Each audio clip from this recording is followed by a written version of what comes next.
로마서 10장입니다. 17절 한 절을 같이 한번 합독하도록 합니다. 그러므로 믿음은 들음에서 나며 들음은 그리스도의 말씀으로 말미암았느니라. 아멘. 좋은 아침입니다. 오늘 이 새벽에는 개인 양육 운영 구상이라는 제목으로 우리가 하나님의 음성을 듣기를 원합니다.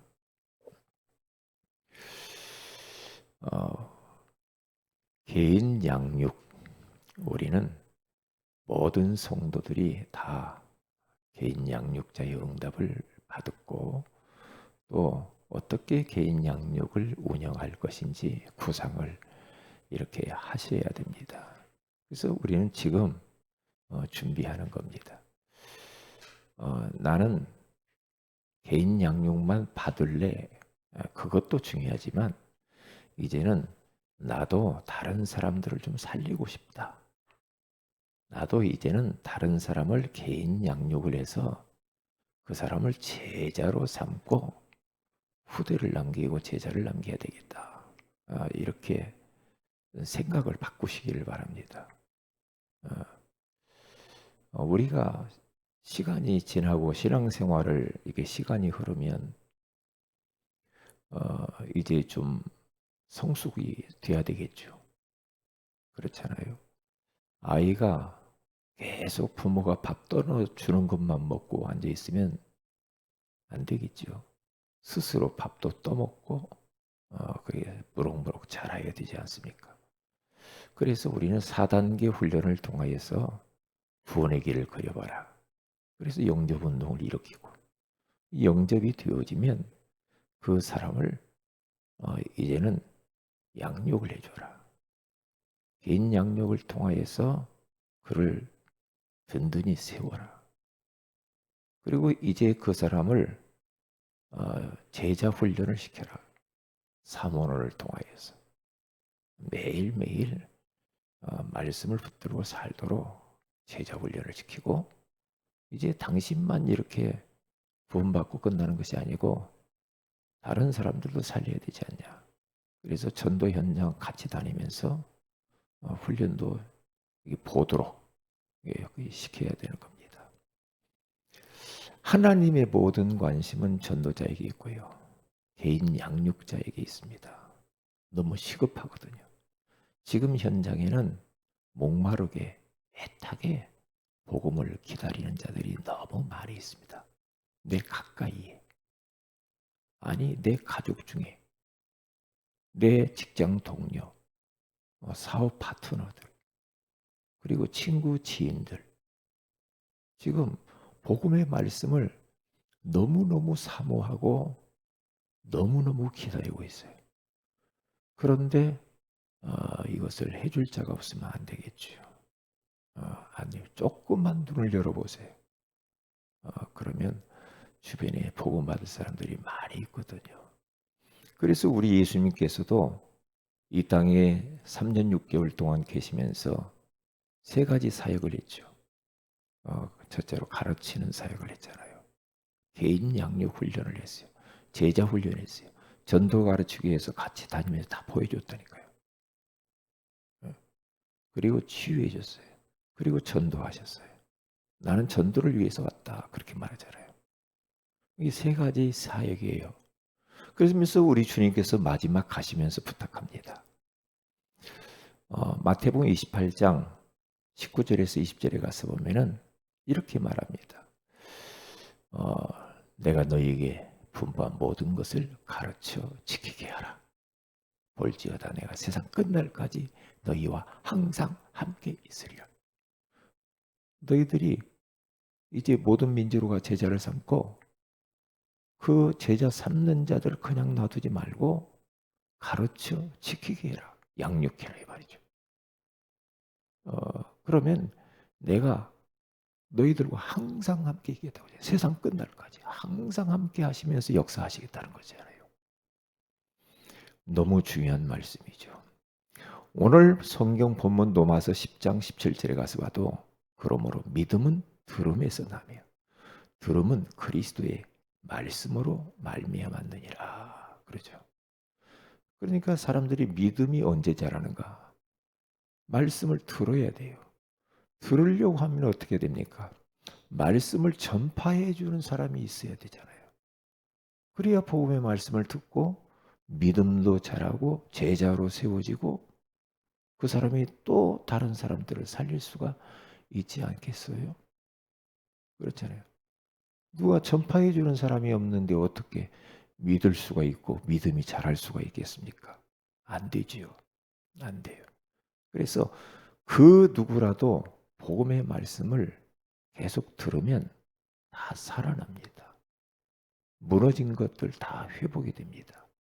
비정상이 정상으로 돼요. 무질서한 인생이 질서를 찾게 되죠. 병든 사람이 치유되게 돼요. 말씀 들어가면 그렇다니까. 말씀 들어가면 희한한 일들이 벌어져요. 희한한 일들이.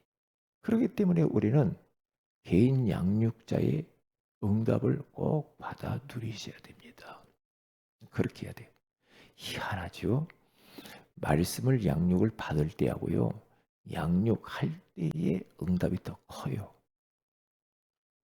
하나님은 그 개인 양육자를 하나님은 얼마나 관심을 갖고 하나님이 모든 필요를 채우시고 예?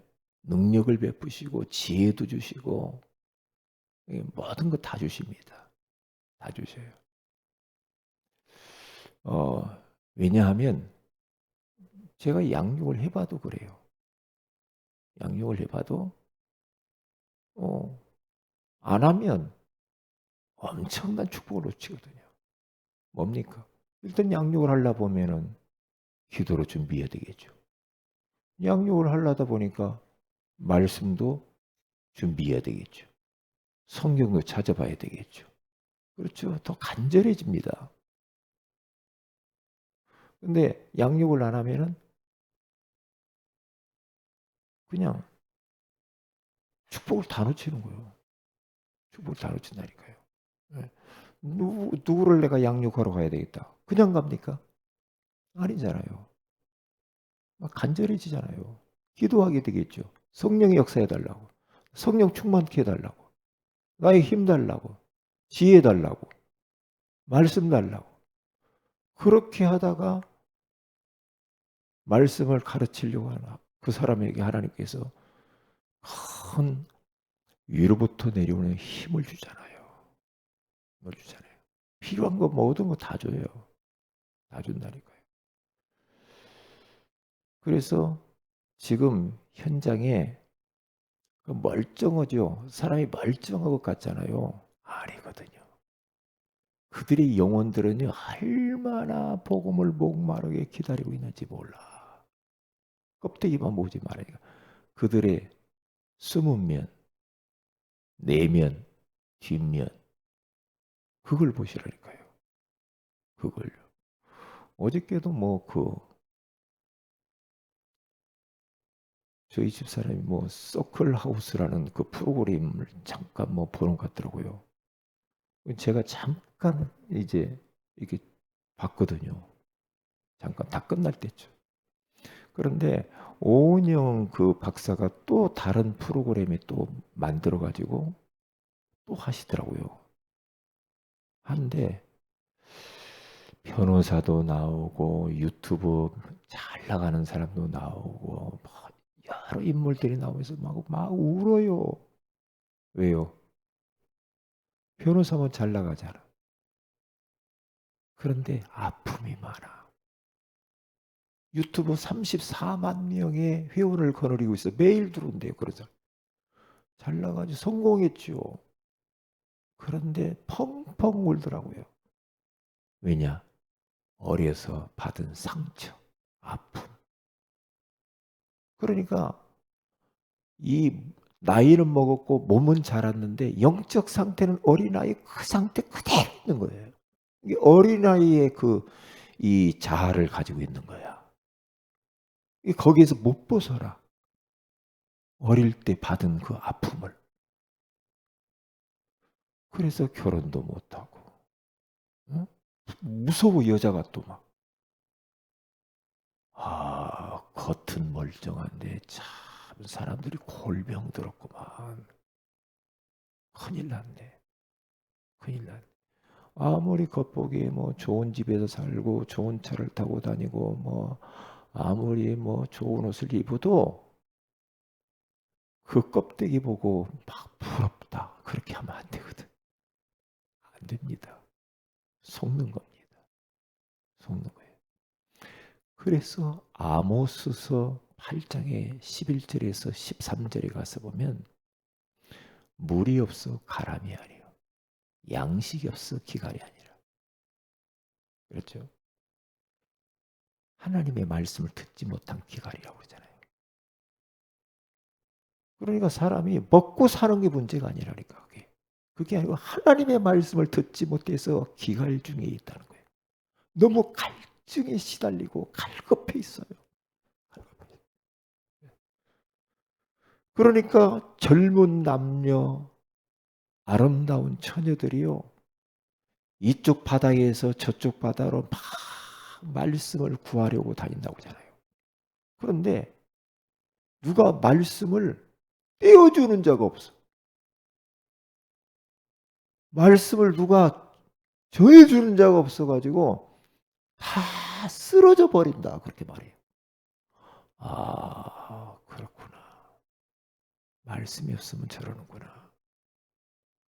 그러니까 이 말씀만 들어가면 누구든지 살거든요.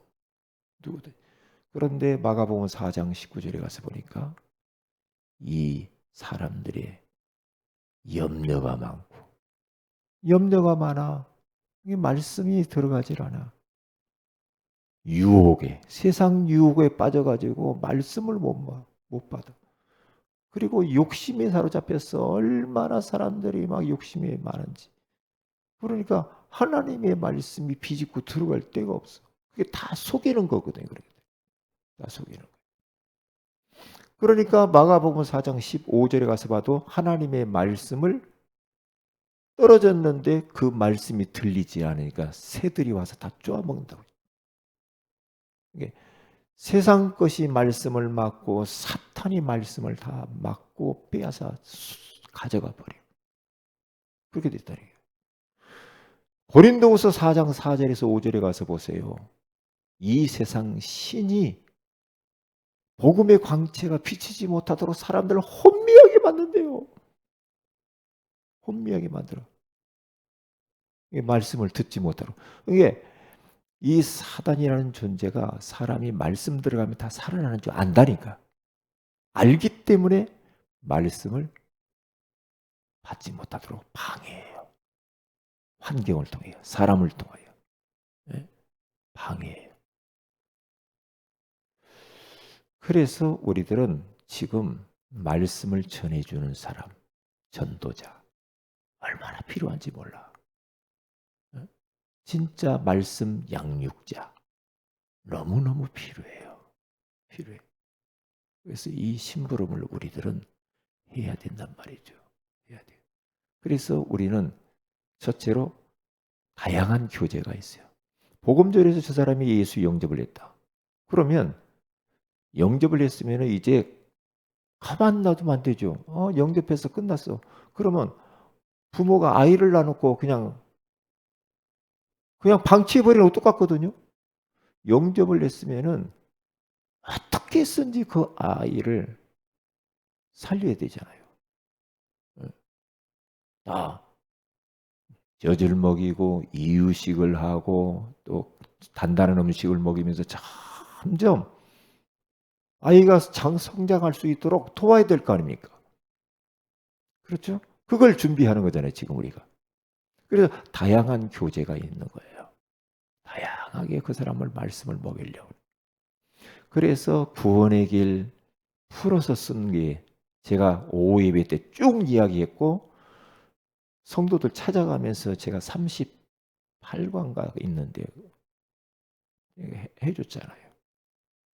그리고 복음 편지 또 해주고 새생명, 생활, 현장 복음 메시지, 구원받은 자의 삶과 이유에 대해서 다양한 교제가 있거든요. 그 사람 상대 말씀 받는 상대에 따라서 이 말씀을 양육을 해줘야 돼. 그러면 두 번째로 어떻게 개인 양육을 운영할 것인가? 그러면 내가 어떻게 이것을 이 사람은 어떤 교제를 가지고 어떻게 이 사람을 갖다 양육을 해서 제자로 세울까? 구상을 해봐야 되잖아요. 그래서 제가 주일날 오후 예배 때 시범을 보였죠. 개인 양육 워크샵을 하면서. 그렇죠? 이렇게 하시라고. 그대로 하면 돼요. 세 가지로 서론, 본론, 결론 그렇게 했죠. 서론에는 복음 각인, 본론에는 말씀 각인, 결론에는 전도 각인을 시키십시오. 그렇게 이야기를 했잖아요. 왜냐? 왜 서론에 복음을 각인을 시켜요? 예수 영접한 사람이 이 사람이 뭐 다 된 거 아니거든요. 계속 말씀 양육을 해도 계속 해줘야 돼. 복음 각인을. 왜요? 회귀 본능. 옛날로 싹 돌아가 버려요. 금방 돌아가요. 우리도 복음 안 들으고 그냥 돌아가야 돼. 구원의 길 안 그린다. 그냥 돌아가 버립니다. 옛날로 싹 돌아가 버려요. 옛 것이 나와. 그러잖아요. 우리가 왜 자꾸만 그 본론에서는 말씀 성구 하나라도 그 사람이 남기려고 하잖아요. 성구. 그래서 새로운 갈등들이 많아요. 예수 딱 믿고 나면 제사 드리지 마라. 절하지 말아라. 술 먹지 말라. 담배 피지 말라. 뭐 여러 가지 있잖아요. 갈등이 일어나. 어디 가서 이상한 짓 하지 마라. 왜? 그러면 이제 갈등이 되죠. 어떡하지? 갈등이 올 거 아니에요. 그래서 말씀을 계속 하나님 말씀을 전해주면서 그런 갈등들을 해소시켜 줘라 이 말이죠. 그리고 결론에는 항상 전도로 마무리를 해야 돼요. 전도하도록 팀 사역을 해주는 거예요. 팀 사역. 가랑비 전략이에요. 그게. 살살 부담 안 되게 살살 꼬시는 식으로 해서 말이에요. 이 복음 당신 받으니까 얼마나 좋냐. 응? 이 복음 받을 사람 혹시 한 사람만 이야기해봐라. 가까이 있는 사람. 그럼 이야기할 거 아니에요. 그 사람의 상태가 어떤가. 이야기를 해줘야 돼.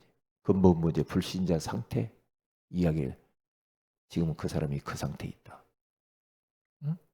그 사람 살려야 되지 않냐. 응? 우리가 어떻게 살리겠냐. 기도하면 된다. 살리는 길은 기도하면 돼. 기도를 하다 보면 때가 와. 어느 날. 때가 와. 때가 오면 그때 그냥 놔두지 말고 찬스다. 하나님이 이 사람을 살리는 찬스다. 그래서 초청을 하든지 교회로 하든지 다락방으로 하든지 지교회로 하든지 초청을 해. 아니면 누가 같이 방문을 하든지 방문을 해서 응? 아니 목사님 모시고 가든지 뭐 혼자 하기 어려우면 사역자를 모시고 가든지 가서 하는 겁니다. 그리고 이제 연결을 시켜요. 또 멀리 있는 분이 있다. 그러면 그 가까이 있는 사역자들이 얼마든지 있거든요. 응? 연결을 딱 시켜줘. 그러면 거기 가서 연결해서. 아니면 직접 복음을 자기가 제시를 해서 구원의 길을 그리면서 복음 제시 영접을 시키는. 그래서 우리는 개인 양육을 그냥 하는 데서 끝나지 말고 전도까지 연결이 되어져야 그게 이제 어떻게 됩니까? 한 사람씩 한 사람씩 개인 양육이 다락방이 되고 지교회가 되고 확산이 되는 거죠. 그게 안 되고 성경 공부하듯이 그게 끝나버리면 그게 이제 안 되는 거라. 이게 확산이 안 돼요. 이 다락방하고 다락방만 하지 다락방 전도를 안 하는 거지. 이게 성경 공부만 하고 있다니까요. 그러면 안 되죠. 목표는 그 사람을 살리는 것도 있지만은 그 사람 주변에는 많은 새 가족이 있거든요. 그 사람들을 살려놓고 이름적으로 같이 기도해보자. 그러면 거기에서 이제 막 응답이 오잖아요. 그 사람이 와. 그 모임 가운데 왔다. 이제 그때부터는 서로가 다 사는 거예요. 사는 겁니다. 새 생명이 와야 다 살아나요. 다 살아나요. 교회 안에도 마찬가지. 새 생명이 와야 사는 거예요. 교회가 분위기가 달라져 버려요. 그렇잖아요. 예? 그렇게 해서 이제 그 받은 첫 번째로 말씀 양육, 개인 양육했던 사람을 나중에는 조장으로 세우고, 그렇죠? 그래서 이제 그 사람을 통해서 이제 다락방을 하고, 이제 지교회도 하고, 나는 사역자로서 그냥 사명 감당하면 되고, 그렇게 해야 이제 확산이 되어진다 이 말이죠. 그래서 이런 개인 양육에 대한 운영을 구상을 이렇게 하셔야 된다. 이 말씀을 하는 겁니다. 그래서 우리 새신자가 있을 때 그 사람을 놓고 우리 기도하자 할 때 기도를 잘 모를 거 아니에요. 그러면 적어주면 돼요. 에스겔서 36장 26절 굳은 마음을 제거하시고 부드러운 마음을 주시고, 사도행전 16장 14절 누디아의 마음을 여신 하나님, 그 사람의 마음의 문을 열어주셔서 전도자를 통하여서 복음을 받게 해주세요. 간단하게. 예, 계속 그렇게 기도를 하는 거예요. 그럼 분명히 때가 와요. 때가 와요. 그러면 뭐 초청, 방문, 연결을 딱 하면 이제 되어지는 거죠. 이제 그렇게 해서 그 사람 한 사람이 나를 통해서 교회화가 됐다. 교회화가 돼서 내 옆에서 예배드린다. 그러면 진짜 신바람 납니다. 신바람 나는 거예요. 그게. 그렇게 돼야 돼요. 그게 정상이에요. 이렇게. 그래서 오늘 또 우리는 하나님, 내가 개인 양육자의 응답을 받기를 원합니다. 올해가 가기 전에 하나님 나에게 그 응답을 허락해 주옵소서. 그렇게 기도하시기를 주님의 이름으로 축복을 드립니다. 기도합니다. 하나님께 감사를 드립니다. 오늘 또 개인 양육 운영 구상을 하라고 말씀해 주시는 것을 감사합니다. 이제 우리 모든 성도들이 개인 양육자의 응답을 받게 하옵소서. 개인 양육을 받는 데서 그치는 것이 아니고 이제는 양육하는 사역자들로 일어나게 하옵소서. 오늘 심야 기도회가 있는 날입니다. 기도의 사람들을 보내사 언약 잡고 기도하는 마음이 되게 하옵소서. 주 예수님의 이름으로 기도합니다. 아멘. 하늘에 계신 우리 아버지 이름이 거룩히 여김을 받으시오며 나라의 마오심의 뜻이 아버지처럼 같이 땅에서 이루어지이다. 오늘날 우리에게 일용할 양식을 주옵시고 우리가 우리에게 죄인 자를 사해 준 같이 우리 죄를 사해 주옵시고 우리를 시험에 들게 하지 마옵시며 다만 악에서 구하시옵소서. 등의 나라 권세와 영광이 아버지께 영원히 싸움나이다. 아멘. 기도하십시다.